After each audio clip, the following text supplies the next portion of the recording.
Doctor గారు, నా వయసు 37 సంవత్సరాలు. నాకు పొడి దగ్గు 15 రోజుల నుంచి చికాకు కలిగిస్తుంది. బెనడ్రిల్ కాఫ్ సిరప్ వాడాను, కానీ ఎలాంటి ఫలితం లేదు. నాకు ఇలా దగ్గు తగ్గకపోవడానికి కారణాలేమిటి? నేను ఎటువంటి చికిత్స తీసుకోవాలి తెలియచేయండి అని అడుగుతున్నారు. ఈ ప్రశ్నకు డాక్టర్ గారి సమాధానం ఇప్పుడు చూద్దాం. మెయిన్గా దగ్గు 15 రోజుల నుంచి రావడం అనేది జరుగుతుంది. ఇది పొడి దగ్గు తెమడతో వస్తుందా అనేది మనం మెయిన్గా చూసుకోవాలి. ఒకవేళ పొడి దగ్గు అయి ఉంటుంటే ఇది మెయిన్గా దేని వల్ల వస్తుంది అనేది మనం రూల్ అవుట్ చేసుకోవాలి.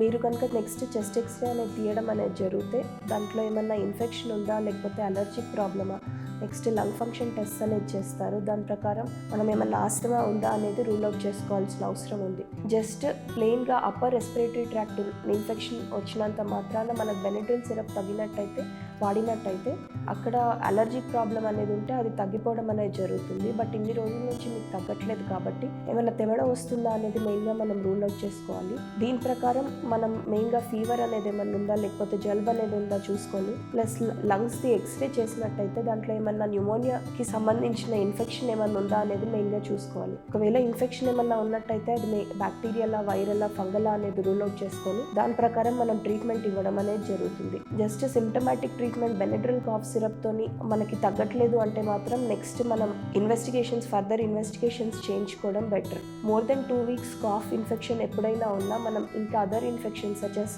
ట్యూబర్క్లోసిస్ అనేవి కూడా కామన్గా మన డెవలపింగ్ కంట్రీలో ఉన్న ప్రాబ్లమ్స్. సో ఆ ఇన్ఫెక్షన్ ఏమన్నా ఉందా కూడా మెయిన్గా మనం రూల్ అవుట్ చేస్తాం. దీంతో పాటు మీకు అదర్ సిమ్టమ్స్ ఏమన్నా ఆకలి లేకపోవడం కానీ, బరువు తగ్గుతూ ఉండడం కానీ ఉన్నట్టయితే నెక్స్ట్ మనం దాని ప్రకారం ఇన్వెస్టిగేషన్స్ చేయించుకొని దానికి ట్రీట్మెంట్ తీసుకోవడం మంచిది.